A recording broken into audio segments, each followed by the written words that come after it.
Muito boa tarde a todos e todas que nos acompanham hoje aqui, nessa tarde chuvosa de terça-feira, né, dia 12 de maio, hoje é meu aniversário do meu irmão, do Pablo, até depois tem que dar um parabéns virtual para ele.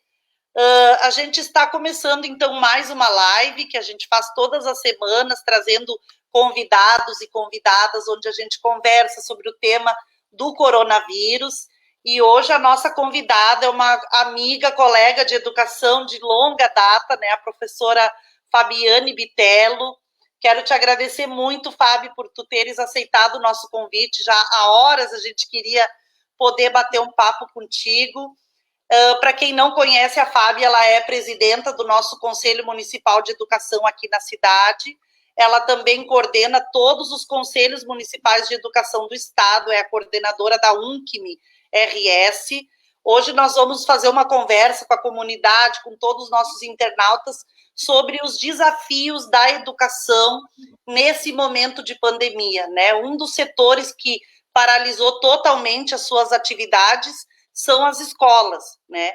É um momento muito atípico, estudantes, crianças de todas as faixas etárias estão em casa, de todas as redes, privada, pública, e fica para nós uma experiência nunca vivida, enquanto educadoras, enquanto estudantes, esse longo período de estarmos em casa. Mas isso não significa que a escola se ausentou da vida dos estudantes, né? Nós estamos vivendo um momento em que o papel da escola vai se redimensionando e vai se adaptando ao momento em que a gente vive. Então, eu quero dar as boas-vindas à Fábio, né, introduzindo um pouquinho aqui o que vai ser o nosso papo, mas antes de te passar a palavra, Fábio, para tu fazer a tua saudação, eu sempre começo a live lendo um poema, e hoje, na verdade, nós buscamos um texto, né, do Paulo Freire, que ele descreve um pouco da escola. Vai ser uma boa provocação aqui para a nossa conversa. O Paulo Freire diz assim: a escola é o lugar onde se faz amigos, onde não se trata só de prédios, salas, quadros, programas, horários e conceitos. Escola é, sobretudo, gente que trabalha, que estuda, que se alegra, que se conhece, que se estima. O diretor é gente, o professor é gente, o aluno é gente, cada funcionário é gente.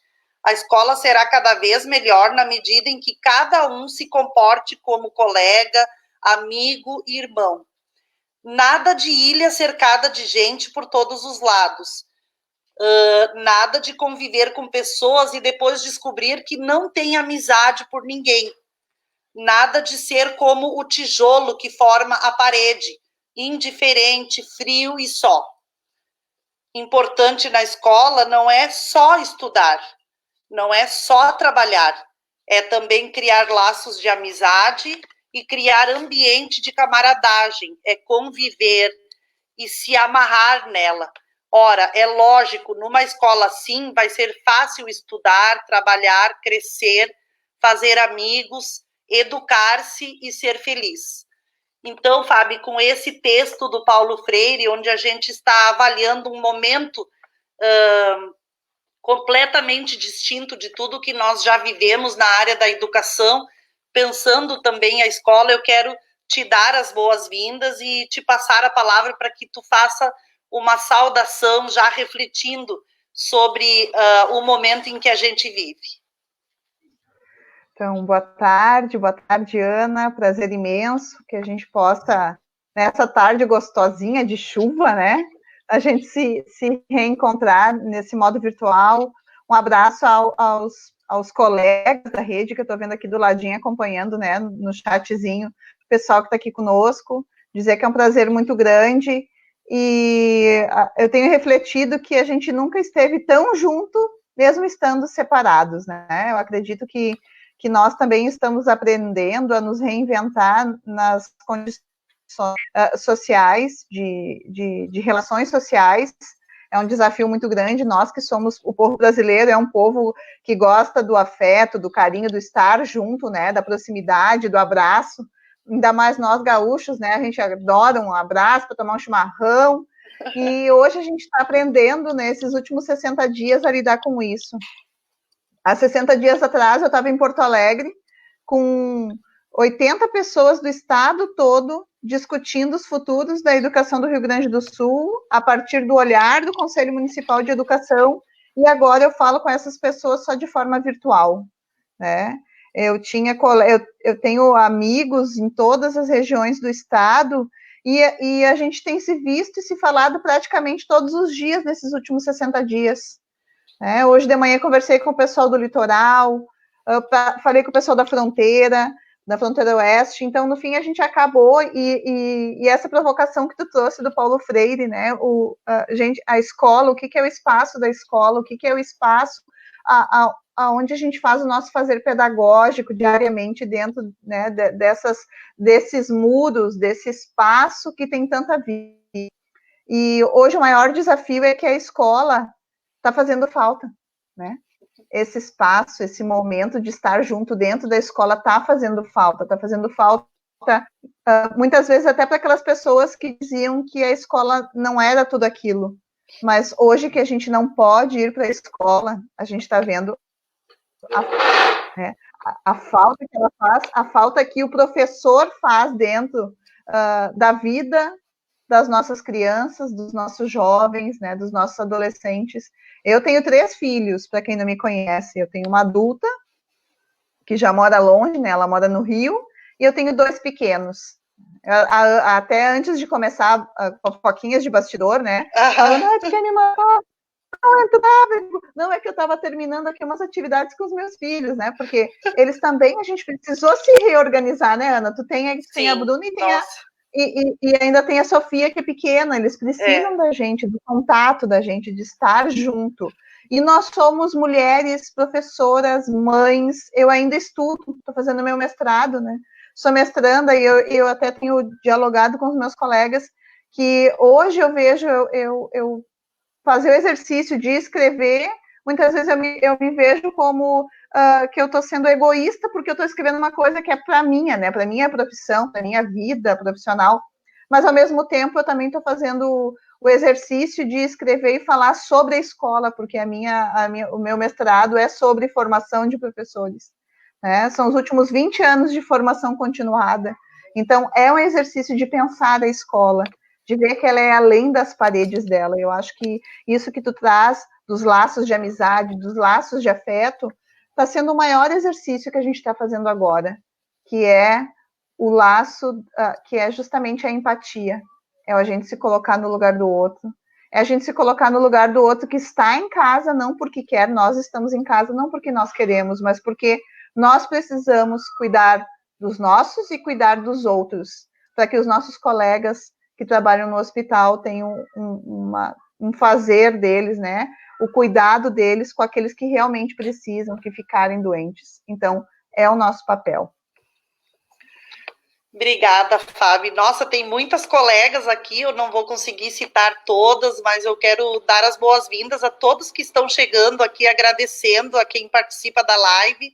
Vou pedir que vocês compartilhem também para que ela tenha um grande alcance, mais pessoas possam curtir essa tarde, principalmente com uma colega como a Fábio, que tem tanto conhecimento, tanta experiência, tantas realidades na vida dela, realidades de diferentes municípios, diferentes redes, e ela vai poder nos dizer se nós estamos no caminho certo, adotando as principais medidas. Eu acho que isso também tranquiliza toda a nossa comunidade.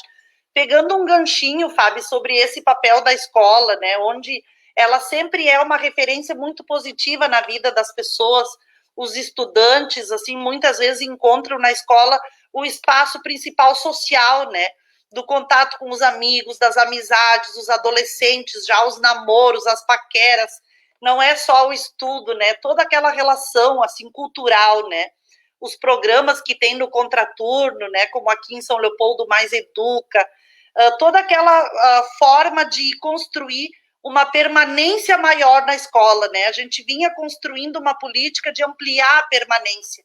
Quanto maior o tempo é nela, menos os nossos jovens estudantes estão nas ruas.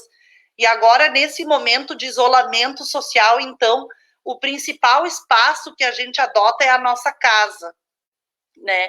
Então, aquele prédio fica lá vazio, mas as relações, elas se mantêm, né? E eu tenho avaliado muito isso, né? Que papel a escola tem cumprido hoje?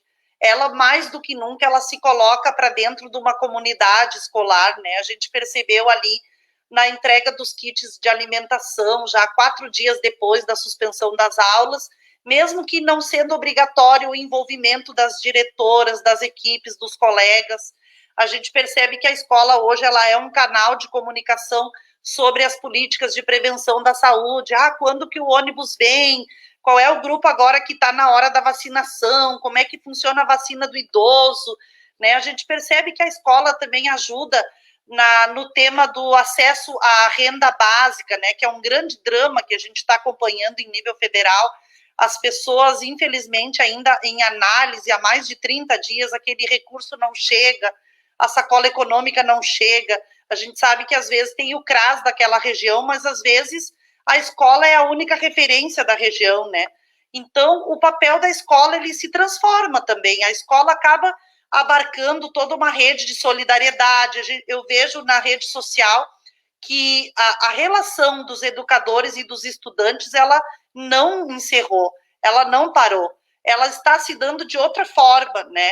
E eu acho isso muito positivo, porque Paulo Freire também falava do papel social da escola, né? Do papel político dos professores, ou seja, nós todos hoje estamos numa grande rede, assim, buscando auxiliar, né, os nossos estudantes e defendendo a vida. Hoje é uma luta, né, em defesa da vida, em razão de tantos mortos no Brasil. Ontem eram mais de 11 mil, cada dia aumenta mais, né, os índices de contaminação se ampliam diariamente. Então, nós queremos os nossos estudantes vivos, queremos a nossa comunidade bem, os educadores também que estão em casa, com certeza, não se sentem confortáveis, né, fora da sua docência, mas também a gente vai se reinventando, né? Eu acho que isso também tem trazido um aprendizado muito grande. Se a gente acompanhar, quando a gente acompanha as redes sociais, né, a gente tem visto quantas nossas escolas têm buscado fazer essa ligação com as famílias, que a gente está chamando de manutenção de vínculos, né? Porque a escola, nós sempre fomos o espaço, e nós temos cada vez mais ocupado esse espaço de que é na escola que tudo irradia, né? É sobre as vacinações, mesmo o suporte para o CRAS, o vínculo com o conselho tutelar, as ideias de quando o Ministério Público quer falar com alguma comunidade, onde é que o Ministério Público procura? Ele procura a escola. Né? Só que a gente precisa de um suporte para que a escola possa fazer isso, porque a gente tem um papel muito grande, que é o papel pedagógico. Né?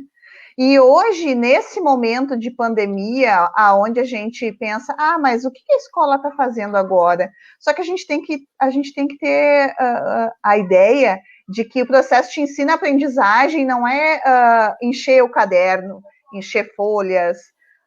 Ensino-aprendizagem é um bom dia, uma boa tarde, é o aconchego, é o cuidado, é a entrega dos kits de alimentação escolar, e isso a gente tem, quando o prefeito Vanazzi tomou essa decisão aqui em São Leopoldo, muitos secretários de educação do estado começaram a me ligar e perguntar como é que o prefeito estava fazendo isso, né? Eu disse, olha, foi feito todo um planejamento com o secretário de educação, o secretário Ricardo, juntamente com a equipe dele. Queria mandar um beijo para o pessoal da SMED, a Carla está aqui nos acompanhando, né? Que é a diretora, né, de educação básica.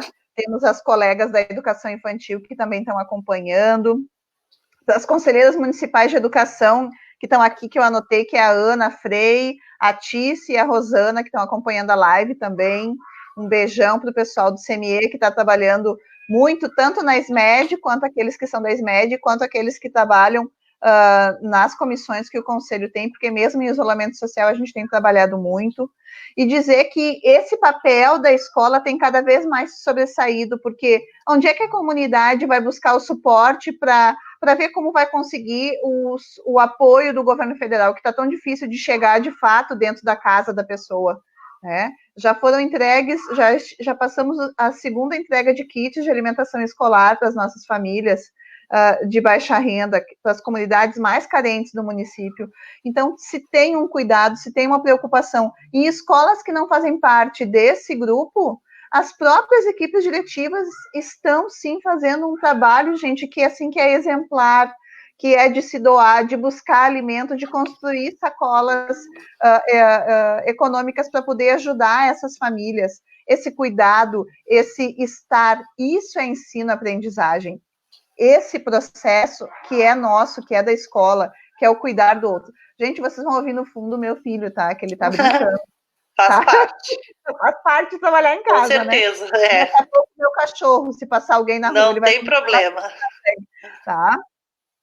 E isso a gente tem que colocar dentro desse contexto, o que é a escola, né? No início eu disse, né, que a gente estava passando por um pente tão profundo da sociedade, questionando se realmente era importante a escola. Nós tínhamos projetos de lei que falavam do homeschooling, até aqui na Câmara de Vereadores, né, Ana? Exatamente. E hoje, o que a gente vê? As famílias que recebem as atividades em casa, e daqui a pouco, eu até vou tocar um pouquinho nesse assunto, porque eu acho que é importante que a comunidade também precisa entender um pouco, né? Porque as próprias famílias que estão recebendo atividades, elas têm procurado o conselho para discutir esse tipo de atividade que está chegando em casa, né? Não é que as nossas colegas das escolas estaduais e das escolas privadas estejam fazendo um trabalho equivocado, mas nós não tivemos formação para atividade que não seja dessa forma presencial. Pensar no bloco pedagógico, que é primeiro, segundo e terceiro ano, que eles estão aprendendo a ler e escrever, certo? Estão construindo o processo de alfabetização. E a alfabetização, ela acontece com acompanhamento do professor no dia a dia. A Ana é alfabetizadora, né, Ana? Sim. Quantos anos trabalhou na alfabetização? Não existe como fazer esse processo sem o papel do educador. A educação infantil é EAD, entende? Então, essa manutenção de vínculos, esse cuidado com a família faz parte do papel da escola. E a gente precisa cada vez mais aprofundar esse debate e essa discussão. O processo de ensino-aprendizagem, ele vai ocorrer, gente, pós-pandemia. A gente vai dar continuidade a ele com um aspecto pedagógico, e São Leopoldo tomou uma das melhores decisões que a gente vem discutindo a Secretaria Municipal de Educação tomou uma decisão muito acertada nesse cuidado e nesse olhar, que é justamente a gente recuperar a carga horária, que é obrigatória, são 800 horas que a gente deve recuperar, por enquanto, né? Ainda a gente tem, provavelmente a educação infantil vai ter uma flexibilização também nessa carga horária, mas isso não depende de uma vontade única e exclusivamente de uma pessoa, porque pensar na educação, esses dias eu estava numa live de um município, a gente atinge 90% das crianças, e os 10%? O que são 10%? Né? 10% em São Leopoldo, da nossa rede, são 3.000 alunos.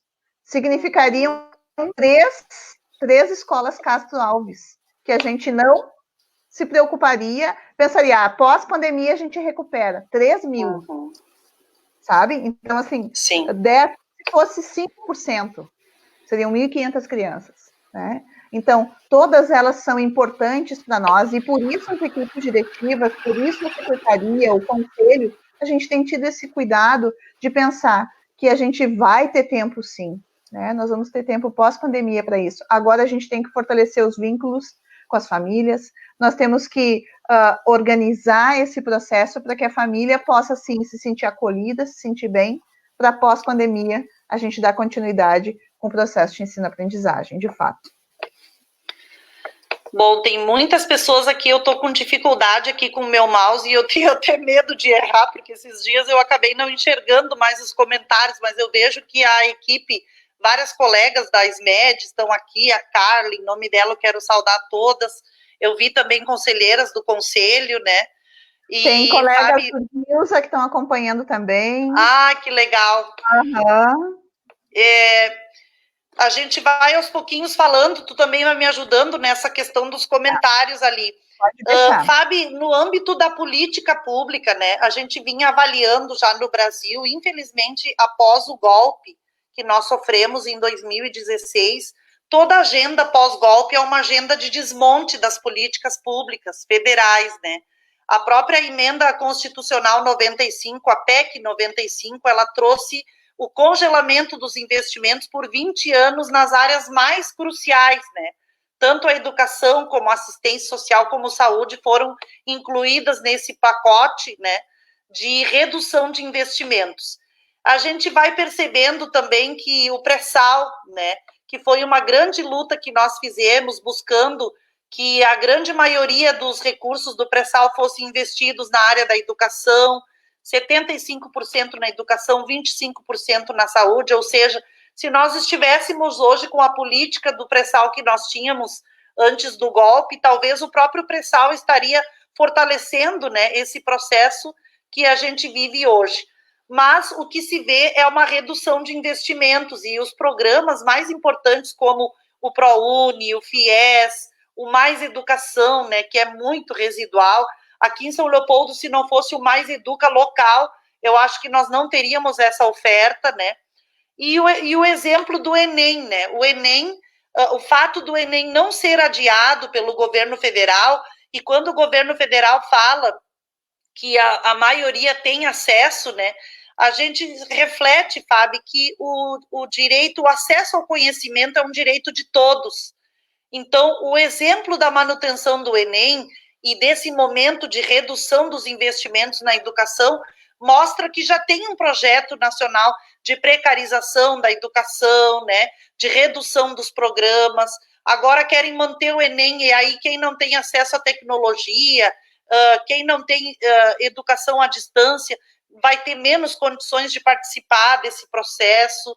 Aqui no estado a gente vê todo o drama que foi a mexer no plano de carreira dos professores estaduais, tirar uma série de direitos. Faz 5 anos que os professores recebem o salário parcelado, atrasado, e os mesmos que estão tirando o direito, tanto a União como o Estado, eles continuam fazendo uma grande pressão sobre os professores, né, querendo manter a questão do conteúdo. Assim como tem um debate, a saúde em primeiro lugar e depois a economia, eu acho que nós da educação também deveríamos estar pensando a saúde em primeiro lugar, e o conhecimento não significa conteúdo. Então, a gente precisa começar a fazer essa reflexão de que já houve um desmonte das políticas federais antes da pandemia, e agora, com a pandemia, digamos que o raio-x se torna ainda mais dramático, né? Tu tem acompanhado muito isso, os pareceres do Conselho Nacional de Educação, a metodologia que o Estado adotou de encaminhar atividades, né? E eu queria que tu falasse um pouquinho, até para pais e mães que acompanham a live, que ficam naquela angústia, mas o meu filho não está recebendo conteúdo, será que ele vai perder esse ano? Né? Quem está na rede privada está tendo educação à distância, quem está na rede pública está recebendo um conteúdo, mas, assim, a tua opinião, né, no trato da educação de qualidade, né, como é que tu enxerga isso, assim, para a comunidade compreender o nosso olhar? Não, é que, assim, em relação ao que o Estado tem feito, a gente tem que pensar que eles chamaram de aulas programadas, né, que são essas atividades que estão sendo encaminhadas. Isso. Só que se a gente olhar a legislação federal que existe, a aula programada é só aplicar exercícios, complementação de atividades para habilidades trabalhadas já em sala de aula. Então, eles não poderiam estar aplicando nenhuma habilidade nova, antigamente que a gente chamava de conteúdo, né? Nós não poderíamos ter nenhum exercício, nenhum trabalho que colocasse uma habilidade nova do que a gente já não tenha trabalhado em sala de aula, porque aula programada significa isso, né? Porque a gente fez na UNCM, que é a União Nacional dos Conselhos Municipais de Educação, que eu ocupo, estou na coordenação, nós fizemos um caderno chamado Atividades Presenciais e Não Presenciais para o Estado do Rio Grande do Sul, até para poder dar o suporte para os Conselhos Municipais de Educação, porque tanto a UNCM, quanto a Undime, quanto a FAMURS, a UNCM dos conselhos, a Undime é dos secretários municipais, e a FAMURS, que representa os prefeitos, nós três estamos defendendo que se recupere a carga horária posterior à pandemia, porque a gente não quer perder nenhum aluno. Esse é o contexto da nossa defesa, porque a gente acredita que o investimento que se vai fazer, nós vamos perder crianças nesse processo, né? A evasão ela pode ser muito maior se a gente procurar encaminhar atividades e a criança, no momento do fracasso de não conseguir executar, que a gente vai perdendo mais crianças. É mais fácil que a gente possa fazer a busca ativa para aqueles que não retornarem pós-pandemia, daí com o Conselho Tutelar, com o CRAS, botar toda a rede de proteção no papel dela, que daí é cuidar dessas crianças para que elas retornem para a escola, para que a gente consiga concluir esse ano letivo. E a gente tem que lembrar que a rede estadual, aqui em São Leopoldo, nós tínhamos escolas que tinham começado a aula naquela semana, quando iniciou a suspensão das atividades. Tiveram 4 dias de aula. Né? Então, quais habilidades que puderam ter sido trabalhadas em 4 dias? Claro, a decisão da Secretaria de Estado foi da Secretaria de Estado. Ela não discutiu com as escolas o envio das atividades, sendo que os professores receberam a partir, né, de uma determinação das CREAs, das coordenadorias regionais de educação, que fossem encaminhadas atividades. As escolas tiveram 3 dias para pensar atividades, para encaminhar para casa para 15 dias, que foi a primeira leva de atividades que foram encaminhadas para casa. Quando a gente pensa como é que eu vou... Alunos que eu tenho há 4 dias, que eu não conheço, vocês imaginem como é que os nossos colegas professores tiveram que projetar atividades para alunos que eles estavam recém conhecendo. Sim. Né? O quanto é difícil, sabendo que 51% desses estudantes têm acesso à internet, mas não significa que desses 51%, eles vão ter um computador com internet de banda larga que vai conseguir baixar um vídeo ou participar de uma live como a gente está participando agora. Porque, gente, eu já discuti isso com colegas, né? Mas todo mundo tem telefone. Mas todo mundo tem telefone? Quantos são aqueles que são pré-pago? Que tu vai lá, põe R$20. Esses R$20, se tu baixar um vídeo, ou se tu tiver uma aula sincrônica, como a gente chama, que é uma aula ao vivo com o teu professor, esses teus R$20, tu vai gastar ele em 2 dias. Para te ter, porque teu número de dados que tu vai gastar é esse. Então, como é que a gente vai chegar? Se tu só tem 51% que tem, desses 51%, será que eles vão conseguir ter atividades todos os dias? Não vão, né? Tu ir na escola buscar, como a gente tem visto que alguns municípios vizinhos aqui, nossos, têm feito. Já saiu, inclusive, uma orientação de um promotor de justiça proibindo que os professores vão, porque tem que planejar, né? Alguns municípios vizinhos nossos estão exigindo que o professor vá para a escola planejar, só que o professor não está ganhando EPIs, não está ganhando uma luva, não está ganhando a máscara, não tem higienização da sala, porque pensar voltar a ter aula é pensar em higienizar o espaço a cada 3 horas. Pensar o professor, meu colega, e planejar na escola, é pensar que ele vai ter que ter, se ele ficar 2, 3 horas na escola, ele vai ter que ter, no mínimo, 2 máscaras e 3 luvas, porque é uma luva para cada hora. A gente vai ter que ter colegas que limpam a escola, né, os serviços gerais que cuidam da asepsia da escola, eles vão ter que, cada vez que um colega utilizar o banheiro, fazer a higienização do banheiro. Para a gente entender, a escola que a gente conhecia antes da pandemia não vai ser a mesma pós-pandemia. Se a gente olhar a China, como é que a China está voltando, se a gente olhar os outros países, né? De 9 países que já estão voltando às atividades, tem uns de 70 dias sem atividade escolar, tem outros com mais de 80 dias sem atividade escolar. Eles estão começando com os alunos do ensino médio primeiro, porque eles são maiores e eles entendem, e não é toda a turma. Tem rodízio de aluno por dia, tem todo um cuidado para entrar na escola. E daí, então, quando a gente pensa no financiamento da educação no Brasil, é que eu começo a me perguntar, se nós não temos o pré-sal, se o Fundeb, que termina esse ano, não está sendo discutido, que está lá trancado, com toda a discussão que a gente deveria estar fazendo nesse momento de pensar na educação, que se a gente precisa, se a gente fosse pensar de fato na educação, a gente tinha aprovado, né, tinha sido homologado o parecer que fala do CAQI e do CAC, que é o custo aluno qualidade inicial e o custo aluno qualidade, que dariam para a escola recurso de verdade, para que hoje a gente não tivesse que se preocupar se vai ter dinheiro para comprar máscara e luva para poder dar aula pós-pandemia. Que daria para o prefeito Vanazzi a oportunidade de dar kit de alimentação escolar para todo mundo, porque daí não seria 37 centavos por criança dentro da alimentação escolar que o município ganha, porque o restante todo é do município. O que tu faz com 37 centavos por refeição, gente? Nada. Tu não compra nada. Né? Então, isso também precisa entrar nesse debate, porque quando a gente pensa na educação, não é um cálculo simples, tu abrir a porta, voltar a trabalhar, entende? Nós precisamos de recurso, e é um recurso que o governo federal precisa dar o aporte e o suporte para o município. E pensando nas políticas, né, acompanhando dentro da UNCM Nacional, porque eu também ocupo uma diretoria na UNCM Nacional, né? Eu sou diretora de comunicação e articulação nacional da UNCM. Então, eu tenho a oportunidade de participar de algumas reuniões a nível federal.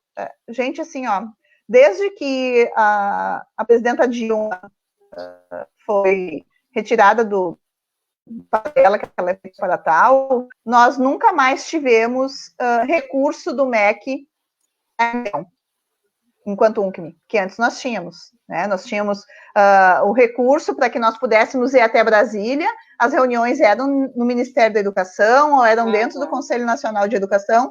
Depois que a Dilma foi deposta, nós nunca mais tivemos a oportunidade, né, recurso de pagar passagem para que a gente pudesse ir para Brasília para fazer reunião.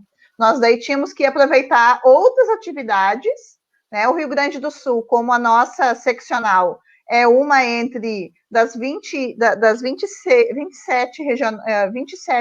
UNCMs que a gente tem no Brasil, somente 4 têm autonomia financeira, e a UNCM Rio Grande do Sul é uma delas, né?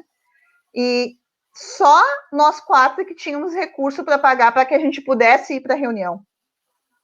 Sabe? Então, assim, ó, é algo que tu pensa que realmente o conselho não é valorizado, o conselho nacional não é valorizado. Sim, aquele decreto que extinguiu vários conselhos em nível nacional já foi um olhar. Né? O próprio Conselho Nacional, logo depois que a Dilma foi deposta, foi totalmente reestruturado. Antes de terminar o mandato do Temer, o Conselho Nacional também foi reorganizado e ainda eles estão lá. O presidente Bolsonaro, ele não reconhece, né, o papel dos órgãos colegiados, até Sim. porque ele não consegue compreender o que é representatividade na sociedade, né? E isso nem ele democracia. Isso ele mostra muito claro, porque vocês imaginam, o parecer do Conselho Nacional já faz 2 semanas que foi aprovado, que fala sobre a reorganização dos calendários escolares, e o ministro, pelo menos até hoje de manhã, não tinha homologado. E sendo que é um parecer... e a gente tem que ter um cuidado muito quando fala, né, porque o Conselho Nacional é o órgão que regula a educação nacional, mas infelizmente é um parecer que ele não foi aquilo que nós esperávamos, porque ele justamente caminha para algo que a gente não queria, que são as atividades remotas, né, essas atividades não presenciais que vão fazer com que aquele que é o mais necessitado de educação fique cada vez mais distante. E uma prova é o Enem, né? É o Enem, esse movimento de manter o Enem. E gente, assim, olha, discutir com os colegas, a gente pensa, é só o Nordeste que precisa. Gente, o pessoal do Rio de Janeiro, quando a gente discute com os amigos do Rio, o ano passado eu fui para 2 Barras, uma cidadezinha bem pequenininha, da região serrana do Rio, e pensar que o debate, quando eu comecei a ouvir o pessoal falando, eu disse, gente, nós aqui no Rio Grande do Sul não temos a noção do que é tu viver dentro de uma comunidade e tu ter que ter um grupo de WhatsApp, que quando começa o tiroteio, vai ali o grupo de WhatsApp e já avisa para a família não ir buscar as crianças na escola, porque as crianças estão seguras. Sabe, para a gente ter noção do que os nossos colegas professores também vivem em outros estados. eu fui no Acre o ano passado, e uma pessoa para ir lá me ouvir falar levou 12 dias para chegar até a capital. 12 dias. Sabe? Então, assim, né, é algo que para nós é difícil de imaginar. E eu achando que era demais viajar 10 horas para o interior do Rio Grande do Sul, né? Eu disse, eu retiro tudo que eu disse, que realmente eu não conheço a realidade, porque é isso que a gente precisa. A gente precisa trabalhar a empatia, ou se colocar no lugar do outro. E empatia é uma das 10 competências gerais que a Base Nacional Comum Curricular trouxe para o nosso currículo. E empatia falta para o povo brasileiro, infelizmente, né? O exercício de se colocar no lugar do outro, e não é só de vez em quando, é sempre. É sempre. É sempre. É na fila do pão, é agora nesse momento de pandemia, eu pensar na minha colega, na mãe do coleguinha do João, que ela está 1 mês e meio sem ver o filho, porque ela faz parte da linha de frente da área da saúde. Da saúde. Sabe? Me colocar nesse lugar. Sabe, toda vez uma coisa que louca. É bem importante tudo que tu está trazendo aqui. Toda vez que há uma pressão da sociedade, né, pela flexibilização das regras, pelo fim do isolamento, se fala muito no comércio, no emprego, na questão da renda, mas esses trabalhadores que voltam aos seus postos de trabalho, eles deixam as crianças em casa, né? Então, eu sempre pensava nisso também. Essas carreatas todas promovendo a volta do comércio, a abertura de tudo. Então, daqui a pouco, aquela mãe comerciária, né, que precisa do emprego, não quer perder o emprego, chefe de família, ela vai para a loja, né, e o filho dela que está sem escola fica em casa, né? Então, os riscos também de trazer o vírus para dentro de casa, porque a gente vê que não tem grupo de risco. Hoje é uma questão de saúde que afeta todos. A gente viu casos de bebês, de adolescentes, jovens. Então, é muito complicado. Eu acho que a gente tem que ter muita tranquilidade nesse momento. Alguém aqui falou do inverno, né? Que o nosso estado tem um inverno muito úmido, né? Onde as coisas se agravam bastante. E eu não consigo imaginar ainda, Fábio, o retorno das aulas. Eu confesso que eu nem faço o debate do pós-pandemia, porque eu acho que a gente ainda não amadureceu a compreensão da pandemia na forma como ela está colocada. Né? O Brasil está ainda muito desprotegido em razão das atitudes federais adotadas, o nível de testagem muito baixo. Aqui na cidade a gente tem um trabalho muito importante do prefeito Vanazzi aumentando a testagem, né? Mas mesmo assim eu não faço ainda o debate pós-pandemia. Eu acho que a gente tem que ter muita calma para saber as etapas desse processo. A gente entrou num caminho que tem uma longa duração. Ele não é um caminho que começa agora, termina ali na frente e tudo volta ao normal. Então, eu entendo, assim, que essa angústia da comunidade, muitas vezes, querendo compreender, né, o nível de aprendizado que o filho terá ou não, né? Eu entendo que, inclusive, essa medida provisória que considera esse ano um ano excepcional, né? São normas excepcionais. Eu acho que isso é importante que a comunidade saiba, né? Todo o nosso calendário escolar, todo o olhar sobre um ano letivo dentro da normalidade é uma coisa. Um ano letivo dentro de uma pandemia como essa é outra coisa. Então, a gente tem que ter muita calma, né, para viver cada momento. E o que a gente poderia falar hoje para as famílias, digamos assim, porque o espaço desse estudante hoje é a casa, né?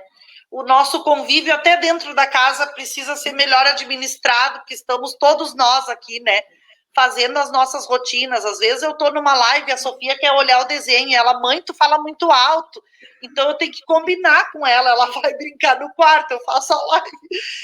Então, assim, a gente poder trabalhar também, eu vi que tu também criou um espaço de contação de histórias, né, uma página interessante. A gente estava conversando agora que vem a Semana do Brincar, né, que é uma lei que foi de autoria nossa do mandato final de maio.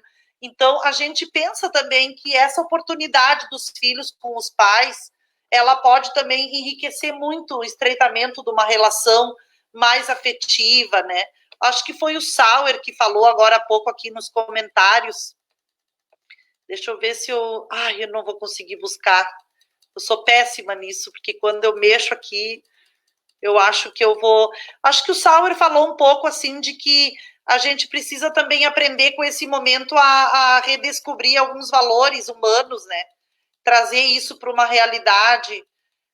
O Adriano também colocou o papel da escola para a comunidade, né, nos tempos da pandemia. O Adriano é professor da rede estadual, né? Ele e a Noemi, eles têm uma crítica muito forte a essas aulas programadas, né? Eles cumprem porque é uma questão que o Estado impôs, mas eles realmente eles consideram assim que a qualidade do ensino não está garantida dentro desse processo, né? E eles têm vivenciado toda essa relação com as famílias de acesso à renda, de promoção da saúde, né? Então a escola está se repensando, né? A escola está se adequando a essas questões.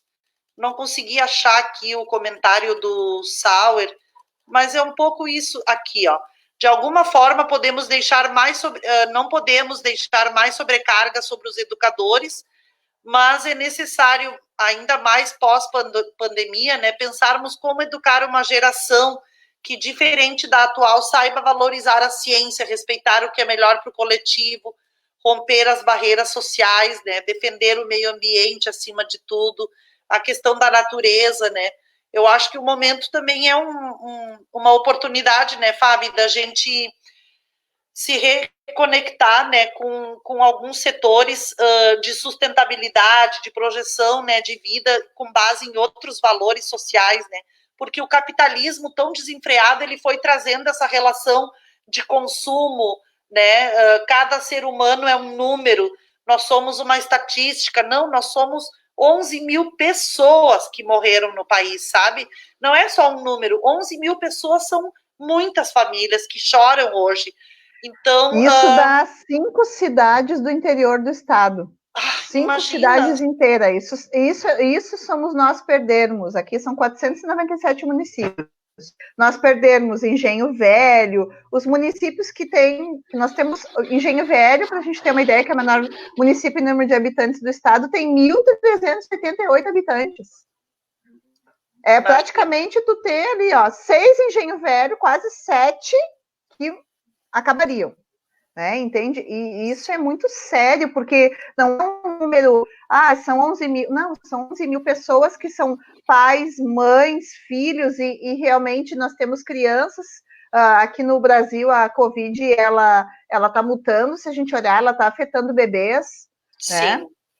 Ela está afetando bebês, ela está afetando crianças, e daí não é só, mas é que já tinham comorbidades. Não tinha nada, são, sabe, são questões, né, que muitas vezes pessoas saudáveis, e isso tem preocupado muito o debate, porque hoje a gente está vendo que tudo aquilo que estava duvidando da ciência, da escola, do papel do professor, a gente está sofrendo na carne, o que é viver sem, né? É viver sem. E isso tem mostrado que, eu estou vendo aqui que a Nata está acompanhando, né? E a educação especial tem sido para nós aqui, pensando, porque assim, ó, nós já estamos discutindo protocolos de volta, justamente para que os municípios e o Estado façam os cálculos de quanto de recurso vai ser necessário para abrir uma escola. Né? Porque a gente tem que fazer esse cálculo, tem que pensar quanto é que custa. Só que eu já começo perguntando, quantos colegas nossos fazem parte do grupo de risco? E grupo de risco não é daí só a idade, grupo de risco é hipertenso, né? São as pessoas que, diabéticos, quem superou o câncer, né? Quem recém teve bebê, que está terminando a licença maternidade, que ainda amamenta. Então, são pessoas que não vão poder voltar à escola. Eu, enquanto presidenta do conselho, eu tenho que saber quantos colegas a gente vai ter à disposição, porque nós temos um número de criança por profissional, né? Seja na educação infantil, seja no próprio ensino fundamental. A gente tem um número máximo no nosso município de crianças que tu pode ter em cada sala de aula. Então, isso também faz parte desse contexto e dessa preocupação. Por exemplo, a gente está vendo agora que a gente está estudando os protocolos, tanto em São Leopoldo, né, foi o município, né, a prefeitura montou uma comissão para discutir protocolo, mas eu também faço parte da comissão estadual que está discutindo protocolos de retorno para a educação. Então, a primeira provocação que a gente fez foi, tá, mas como é que a gente vai abrir uma escola que tenha 25 crianças, como a gente tem aqui, uma escola de educação infantil, mas como é que eu vou abrir uma escola que tenha 1.100 alunos? É diferente o planejamento de uma para outra. É diferente o planejamento para creche, que é de 0 a 3, do que de 4 e 5, que eles conseguem já compreender, mas eles também são do toque, mas um bebê não entende. E quando a gente vai para as crianças com deficiência, para as crianças que, sim, que precisam de um apoio, de um suporte, de um auxiliar de apoio de turma que vai acompanhar essa criança, como é que a gente vai pensar tudo isso sem minimamente tu pensar quem é essa pessoa, quem é essa criança que precisa de um auxiliar de apoio, como é que ela vai chegar na escola, né?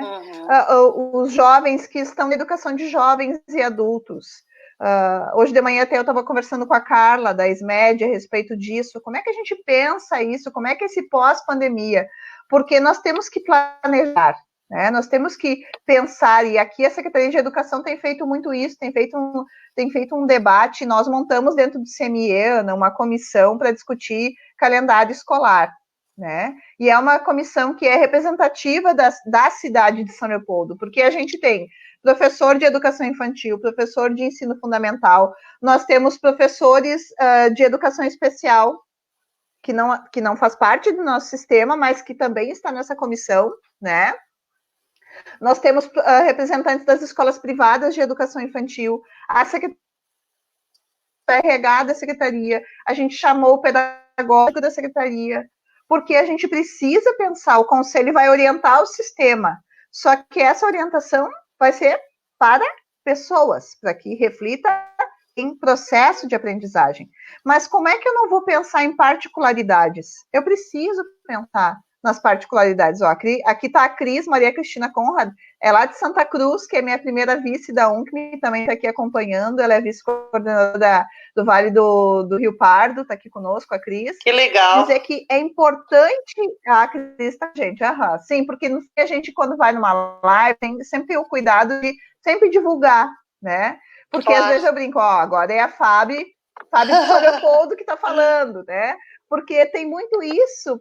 A gente está aqui conversando, eu e a Ana nos conhecemos há muito tempo. Então, a gente também tem toda essa relação de carinho, de afeto e de respeito pelo caminho de cada uma, né? A Ana foi para a vereança, eu vivo muito esse processo de educação, seja ela municipal, seja estadual. A Regina também está aqui nos acompanhando, a Rê, que trabalha na Unicinos. Um beijão para a Rê, que foi conselheira, a Karen, que também é conselheira municipal de educação. Então, é um processo que a gente precisa ter um cuidado muito grande. E o município de São Leopoldo pode ficar muito tranquilo, que são muitas pessoas pensando na educação. Sim. E eu vejo que um grande desafio que a gente tem, Ana, e eu já tinha te dito isso, né? A gente tem a medida provisória 934, que é agora do ano de 2020, que flexibilizou os 200 dias letivos, mas ainda fala nas 800 horas. Essa medida provisória, ela recebeu 220 emendas na Câmara, certo? Claro que tem emendas que nós não somos favoráveis, a gente já montou um documento enquanto UNCME, né? Nós já temos algumas defesas, agora a gente está conversando com outras duas instituições para ver se o pessoal vai querer assinar conosco, mas eu vejo assim que seria muito importante, tu como presidenta da Comissão de Educação, defender algumas emendas, principalmente a que fala na flexibilização da carga horária da educação infantil, que tem, né? Porque a gente acredita que a educação infantil precisa ter esse cuidado. Pena que a gente não conseguiu se organizar para que o bloco pedagógico também tivesse.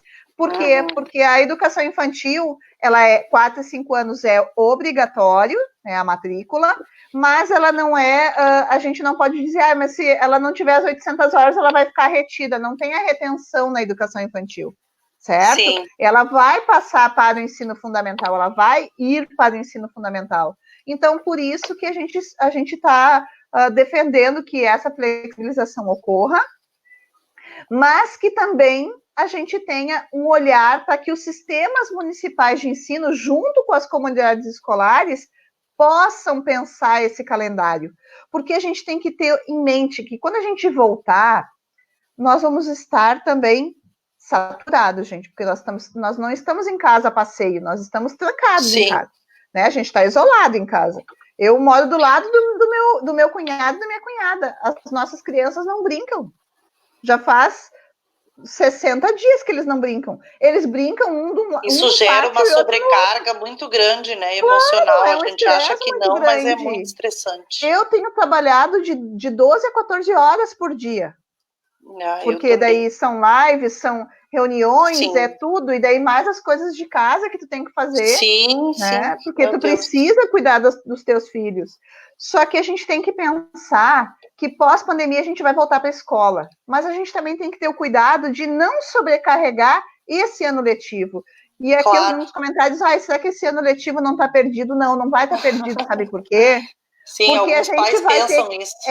A gente vai reorganizar as habilidades para esse ano letivo, e uma das ideias que a gente tem discutido é que tudo aquilo que a gente não conseguir trabalhar em 2020, a gente reorganize para 2021 e 2022. Claro, não, vou perder alguma coisa? Não vou. Não vou perder. Pelo contrário, eu vou dar qualidade para isso. Isso. Eu vou perder. O importante, Fábio, a gente tem essa autonomia, né, Fábio? Eu acho que é importante que os pais entendam, assim, para quem não é da educação, quando a gente discute o nosso plano de escola, o nosso projeto político-pedagógico, quando a gente elaborou ano passado a nossa base territorial, né? A gente tem autonomia, nós estamos aqui diante de um sistema municipal, né? Que aí eu acho que é importante, mesmo que em nível federal prevaleça essa ideia das atividades remotas, algumas coisas que nós temos contrariedade, mas a gente tem um nível de autonomia local que vai nos permitir, junto com a Secretaria de Educação, junto com o sistema, prever. Então, digamos que se as aulas voltem lá em junho, final de junho, julho, a gente não sabe, gente, não tem como prever hoje. Mas tudo aquilo que estava destinado para esse ano vai ser diluído nesse tempo que nós temos. Eu acho que não tem que ter uma recuperação que depois coloque os estudantes todo sábado até aula, pensar naquela forçação de barra, aquele desgaste. Acho que tem que ser uma coisa gradativa, e aquilo que não se conclui num ano vai se levando para o outro, vai ficar na história nossa da educação e dos estudantes, que 2020 foi um ano atípico, que houve uma pandemia, que as coisas foram diferentes, mas nada vai se perder, né? A gente tem como recuperar isso gradativamente, sem fazer aquele papel, assim, muito conteudista de sobrecarregar, mas também não considerar, poxa, esse ano meu filho não teve nada, ele perdeu, né? Eu acho que essa tranquilidade... Não, eu acho que isso... É bem isso, Ana. Eu acho que o único ponto que a gente vai ter que ter um cuidado bem grande são os nossos alunos do 8º e 9º ano. Esse sim, a gente vai ter que realmente ter um outro olhar, porque eles vão para o ensino médio, mas para a gente poder dar qualidade, né? Hoje de manhã eu ainda falei com a Carla, eu disse, Carla, esses alunos a gente vai ter que sentar com as escolas de estado que recebem eles, para que justamente... Esse ano é um ano atípico para todo mundo. Não vai ter...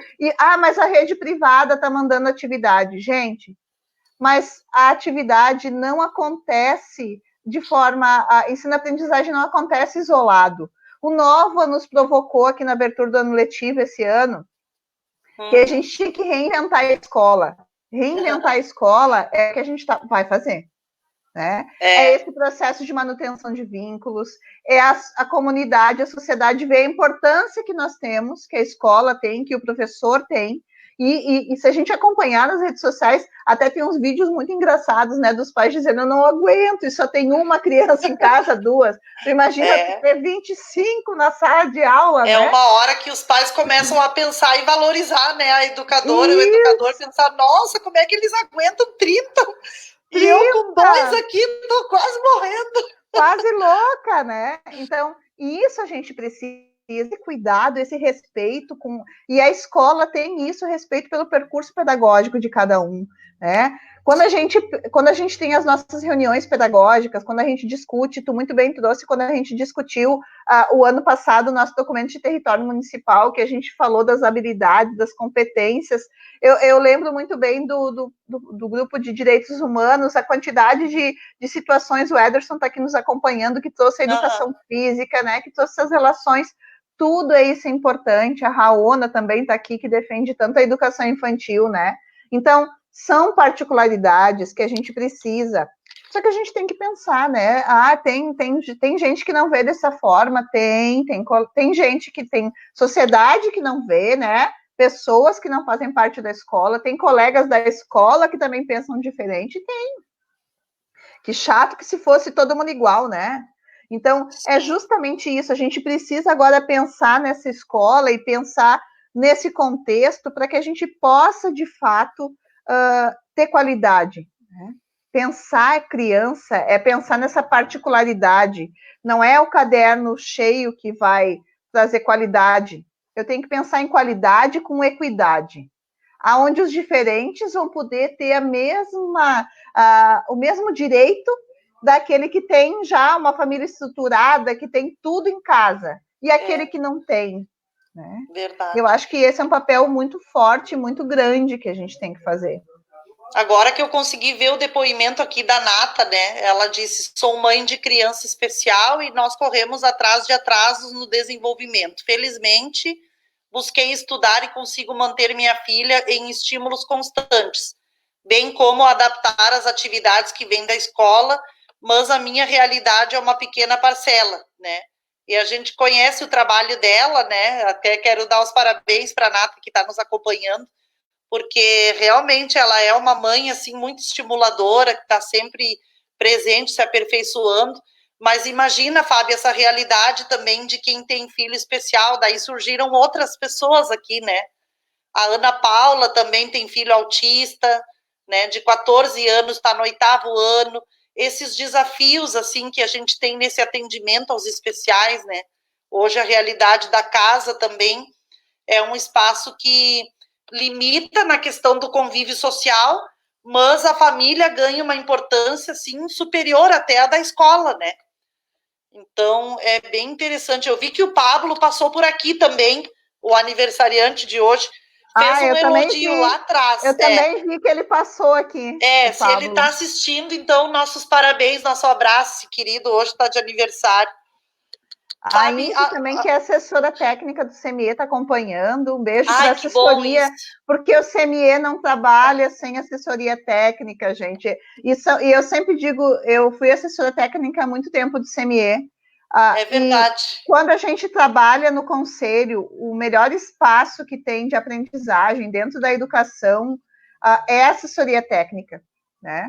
Eu sempre brinco, a gente é invisível, mas é o invisível que está ali, que faz acontecer. Então, um beijo para a Indy, para a Ali, para a Cláudia e para a Maria Isabel. Né? São as 4 guerreiras que estão lá sempre dando suporte, nos ajudando em tudo que precisa.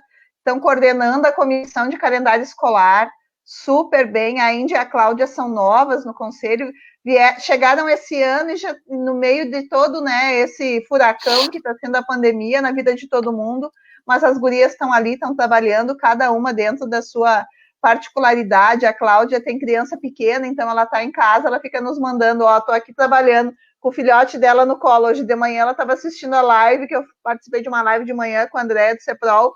Ah, sim, vocês fizeram hoje. E ela tirou foto dela assistindo a live com o bebê no colo. Então é isso, a gente está se reinventando enquanto família, a gente está se reinventando enquanto escola, mas que a gente sempre tem esse cuidado de sempre pensar que vai passar, a gente vai ter que viver diferente, mas principalmente a escola cada vez mais vai ter papel, né? E a importância da gente poder saber que esses mecanismos que a gente está usando hoje de aproximação, que a gente saiba utilizá-los também para dar voz, né, dar voz às pessoas, dar voz às próprias escolas, porque olhando o material que as escolas fizeram na semana passada para confraternizar com as mães de forma virtual, eu chorei em todas. todos eu chorei. O teu eu chorei de cada escola, porque daí das colegas que a gente não vê um tempão, né? É a história, é a vida. E a gente tá. Eu digo agora, todo mundo conhece a casa da gente, né? Porque um dia eu faço na cozinha, outro dia eu faço no quarto, outro dia eu faço na sala, e assim eu vou indo, eu né? fico sempre aqui nesse cantinho que eu achei que é onde tem mais luz. Eu já fiz live em todas as peças da casa, até no quarto dos guris eu já fiz, porque então só faltou no banheiro, né? E lá nos fundos.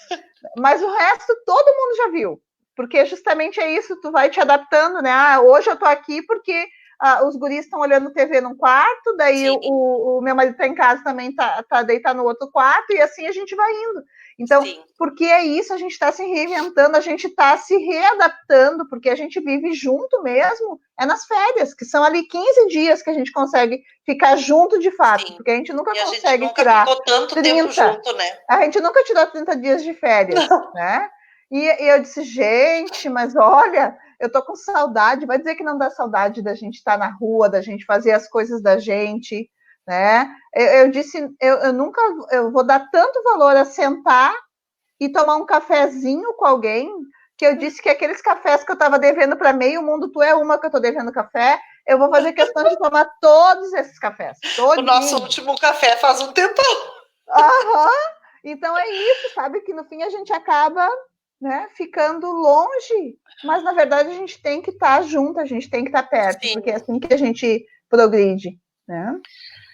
Fábio, eu estou muito emocionada, assim, não sei se é o dia hoje, se é o nosso encontro, se é o assunto, tem pessoas aqui dizendo essa live merece a parte 2, Ana e Fábio, daqui uns dias de novo, porque eu acho que a gente nem conseguiu esgotar, né, os assuntos. Agora entrou a Fernanda, minha outra irmã, acho que a minha família hoje resolveu acompanhar as lives, a maioria não consegue, mas hoje estão todos aqui, né? A Nanda também estava de aniversário esses dias, né? Sim, a Nanda fez dia 30 também, né? Um momento diferente, a gente às vezes encontra a família mesmo numa chamada assim virtual. A gente vai se emocionando porque assim, falar de educação é tão bonito, né? É um processo tão lindo assim, que enriquece a vida da gente, faz parte da nossa vida desde quando a gente começou a nossa jornada profissional. E eu acho que de tudo que nós falamos hoje, Fábio, fica assim, ó, o recado de que a escola, nesse momento, embora haja um isolamento social que está constituído para proteger vidas, ela não está isolada desse processo junto dos seus estudantes, né? Eu percebo, assim, a ação das educadoras com as suas comunidades, né? Toda essa participação através da rede social, enfim, né? Eu acho que a escola também continua sendo a referência, né, dos seus estudantes, porém de uma outra forma, né? Até a Bruna, olha a Bruna aqui, que a Bruna, ela tem o trabalho dela em home e ela, às vezes, a gente também se reparte aqui nas peças da casa. Imagina, eu tenho uma de 23, uma de 6 e eu, né? Cada uma num momento diferente. Mas eu quero te agradecer muito, Fábio. A gente não conseguiu realmente esgotar tudo, né? No final eu ia comentar uma vitória que a gente construiu, que foi agora, recentemente, o governo federal aprovou o orçamento emergencial para os estados, né? E tinha condicionado nesse orçamento emergencial que os educadores não pudessem ter os salários reajustados durante esse período, né? Eu acho que houve uma grande luta, né, que a nossa bancada na Câmara Federal conseguiu construir e retirou a educação desse pacote. Mas eu tenho certeza absoluta que para quem participou hoje desse nosso encontro, algumas certezas a gente pode ter, né? A educação é um processo continuado e permanente, né? Ela não acontece apenas na sala de aula, ela expande, né, os conceitos, e a família tem uma participação efetiva muito grande. Quanto tempo, né, Fábio, nós da escola passamos assim nos queixando da ausência dos pais na vida escolar, né? Eu acho que hoje é um momento que a gente pode olhar como um lado positivo o quanto as famílias estão mais presentes dos seus filhos, né? E talvez isso traga uma nova relação de futuro, quando a gente voltar a uma dita normalidade, os pais vão compreender melhor também, né, o quanto eles fazem falta nesse processo coletivo, né, porque o educador não é nada sem a família, e a família também depende muito do educador. Então, eu vejo hoje, assim, que um dos pontos que a gente pode subtrair dessa nossa conversa, né, é que hoje nós temos mais família na vida dos estudantes, mas que a escola não está ausente, ela não está de forma presencial, mas ela está dando todo esse suporte, né? E que a gente consiga tranquilizar as nossas aflições para saber que quando as coisas voltarem, elas vão voltar de forma segura, né? De forma pensada, estruturada, né? Que a gente não precisa, assim, uma das coisas que eu recebo muito recado é as diferentes realidades, né? Filho de escola privada está recebendo matéria todo dia. Eu recebi recado que a Marina, por exemplo, né, que é a filha do Paulo, ela me disse que ela tem aulas, às vezes, que são, eles têm que entrar no Zoom, né? E aí eles têm ali 45 minutos, e a gurizada não estava dando muita bola, achavam que não era obrigatório ir, e agora começaram a dizer para eles que eles têm que estar ali, que é para valer uma presença. Então ela disse, nossa, eu estou tendo mais trabalhos para fazer do que antes, quando eu ia na aula, né? Então, às vezes, um pai e o outro começam a comparar, nossa, a escola do meu filho manda coisa, faz eles entrarem no aplicativo, eles têm aula virtual, e a minha escola não está mandando nada, né? Então, eu acho que quando a gente faz essas comparações, e o Conselho Municipal de Educação, ele vai ter esse papel, né, de gerir todo esse processo, eu queria que tu pudesse encerrar, assim, fazendo essa fala para os pais, né? Quem está na rede privada tem uma realidade, quem está na rede estadual tem outra realidade, quem está na rede pública municipal tem outra. Mas eu tenho certeza absoluta que a Secretaria de Educação e o Conselho de Educação, eles vão trabalhar de uma forma que nenhum estudante tenha prejuízo, né? Seja aquele que mora lá na periferia, que não tem celular, não tem internet, seja aquele que tem o computador em casa, nada disso vai validar, né, o que um teve oportunidade de acessar o conhecimento mais do que o outro. Esse retorno, ele vai ser igualitário, né? Ele vai ser socializado, ele vai ser coletivizado, né? Para que todos tenham a possibilidade do avanço, né, Fábio? Isso aí, a gente tem que pensar, e aqui é uma mãe também falando, né? Uma professora, mas que é mãe também, que é estudante, e eu estou passando por esse processo de ter aulas virtuais. A Unicinos, a gente está tendo aula a tarde inteira, gente, e é horrível, porque não tem nem intervalo.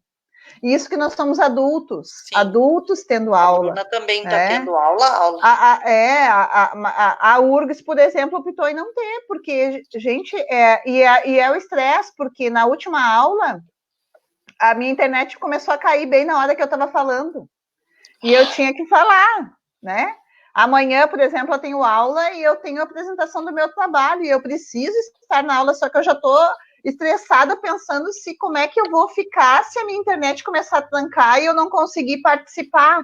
Eu tenho colegas de várias regiões do Brasil que fazem parte e é muito triste, porque tu te prepara para esse processo. Enquanto mãe, a preocupação que a gente tem de que os nossos filhos tenham continuidade no processo de aprendizagem, gente, se a gente for fazer um arroz com eles, né? Fazer arroz, sabe arroz para a gente comer de meio-dia para o almoço? E a gente trabalhar a quantidade de azeite que a gente está colocando, quantas xícaras de arroz vai, isso a gente vai trabalhar matemática, né? Arroz, o meu filho está em processo de alfabetização. Arroz começa com que letra? Entende? Porque a Sofia está nessa tudo... também. Entende? Papel higiênico. Eu vou no banheiro, mas papel começa com que letra? Então, são processos da gente se reinventar enquanto família, e não é porque a gente é professor, né, Ana, que muitas vezes a gente consiga, às vezes, captar, ter a sensibilidade do que no dia a dia a gente pode fazer, né? Mas a escola, sim, a escola tem uma preocupação muito grande em que a gente não vai perder nenhuma criança, e esse tem sido o debate da Secretaria de Educação de São Leopoldo. Nós não vamos perder nenhuma criança, nós vamos ir atrás de todas as crianças. O Ricardo tem dito muito isso, a Carla tem dito muito isso. Eu estou vendo que o Evandro do DTE está aqui, né? O Evandro tem dito isso, né, Evandro? A gente vai buscar todas as crianças, a gente vai fazer atrás, vai fazer buscativa, e o Evandro é responsável junto com a FAB, do cuidado do censo, da buscativa. É um grupo que trabalha, que vai atrás. A nossa secretaria está de parabéns, né? Não, eles estão com um grupo muito bom e um grupo muito responsável que está indo atrás, que está buscando, que está fazendo acontecer. Muito a Tice também.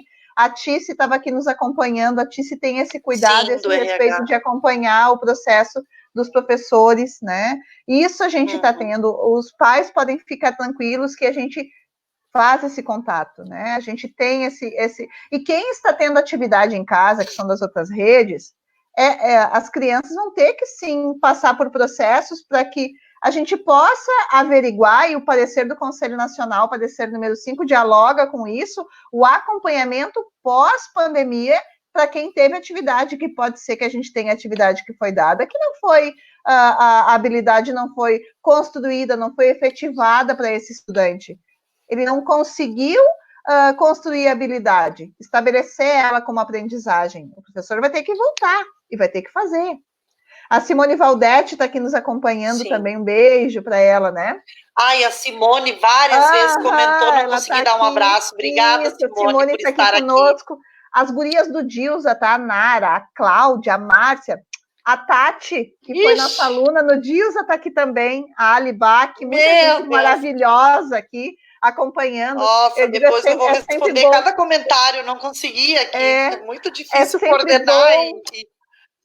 É sempre bom falar para São Leopoldo. Eu falo pouco para São Leopoldo, né, Ana? Eu sempre te digo isso, eu falo tão pouco para São Leopoldo. Eu fico nervosa para falar para São Leopoldo, vou contar a verdade, dá até aquela dorzinha, assim, aquele friozinho na barriga antes de começar, porque é em casa, né? Eu tô falando para casa. A minha prima, Mone, lá do Dilsa, beijão para ela. Dizer que estar junto dos que são nossos é sempre muito bom, né? Hoje de manhã eu trouxe um pouquinho do Esperançar, do Paulo Freire, porque esperançar não é de espera, né? Esperançar é caminhar junto.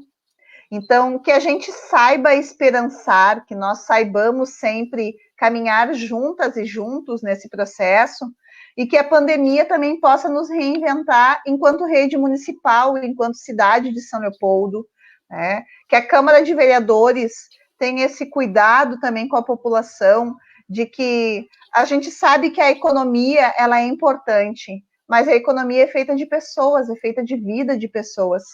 E os professores, as professoras, as manipuladoras dos alimentos, são as nossas merendeiras, os serviços gerais das escolas. Eu me lembro sempre da Tereza lá do Dilsa, né? Ai, o porteiro, meu Deus, nem fala. O porteiro, a tia Marina lá do Dilsa também, uma fofa, né? Então, todos esses processos, eles fazem parte, todas essas pessoas fazem parte da educação, né? Desde a pessoa que vai lá e cuida da frente da escola, a própria guarda que vai lá e faz a ronda na escola, todas essas pessoas compõem a nossa comunidade escolar. E o município de São Leopoldo tem feito um investimento muito grande para que a gente possa sempre reconhecer a cada um e a cada uma. E que a gente possa, de fato, fazer com que isso reverbere para outras cidades, gente, porque pertinho da gente, né? Logo aqui, né? Logo aqui no Vale dos Sinos e do Paranhana, a gente tem colegas professores, tem serviços gerais que estão indo para a escola sem a gente ter proteção nenhuma para essas pessoas. Então, agora, ficar em casa, certo? Não é, a gente vai dar uma desopilada, vamos para a praia. Não vamos para a praia, gente, porque a praia também não tem estrutura se a gente ficar doente. Agora é o momento da gente ficar em casa, da gente se fortalecer, da gente estar junto, distante, para depois a gente poder ficar junto de verdade, para tomar café, para conversar, para que as nossas crianças possam brincar, né? E que a gente possa, de verdade, discutir e pensar numa São Leopoldo que seja para todos e para cada um, que é a educação pública da nossa cidade, que tem os professores com maior nível de formação do Vale dos Sinos, né? A nossa categoria é uma categoria maravilhosa, né? O pessoal vai lá e estuda, os PPGs da Unicinos, da URGS, tem muitos colegas, nós temos mestres, doutores, que têm muito a contribuir. Né? E para isso a gente precisa conversar, se ouvir e se entender, né? E eu agradeço muito a oportunidade de estar aqui contigo. A gente pode fazer, sim, outras vezes. Sim, já tem gente aqui dizendo queremos mais, queremos mais. Sempre tem um dedinho de prosa a mais, né? Para a gente falar. A gente no início planejou, a gente foi para outras coisas. Eu acho que a gente falou muito assim entre Fabiana, né? Foi aqui uma conversinha de Fabiana. E quando a gente está junto, a gente fala muito, duas tagarelas, né? Mas pensar que a gente tem história, que a gente vive a história e que a gente faz história, né? Então, esse é o desafio. Fazer história em momento de pandemia, tá bom? Obrigada. Tá bom, obrigada, Fábio. Obrigada, então, a todos e todas que participaram da nossa conversa hoje. Eu vou ler depois cada comentário, poder responder para cada um. Provavelmente a gente vai... É um início, Fábio, da discussão sobre educação nas nossas lives. É a primeira vez que eu abordei o tema aqui. Mas a gente já tem outras ideias para ir acumulando nas próximas semanas, então o assunto vai se manter presente aqui nas nossas conversas. Muito obrigada a ti, Fábio, pela dedicação, né, pelo esforço que tu nos orgulha muito, nos representando nesse organismo estadual dos conselhos, nos orgulha como presidenta do conselho, toda a mesa diretora, tu, a Andréia, que é a vice, né, que é do CEPROL, toda a equipe que nos acompanhou aqui, né, muito obrigada pelo esforço, parabéns também à SMED, ao secretário Ricardo, a toda a equipe, porque aqui em São Leopoldo a gente respira um ambiente, né, de diálogo e preocupação com a educação de qualidade. Nós não somos números aqui, como o Paulo Freire falou, nós somos gente, né? E cada vida importa. Então, agora vamos nos cuidar, nos proteger, continuar nesse momento de recolhimento, mas não alheios, né, à dor do irmão, do companheiro. Isolamento social não significa isolamento afetivo. Então, a gente continua articulado com os nossos estudantes, a nossa escola continua vivendo de uma outra forma essa dinâmica e, com certeza, a gente vai sair vitoriosos desse processo, garantindo vidas e depois pensando na garantia do aprendizado também. Um beijão, muito obrigado, recebe meu abraço virtual para ti, para tuas crianças aí, para o IBA, para todos. Beijo, obrigada. Tchau, gente, obrigada.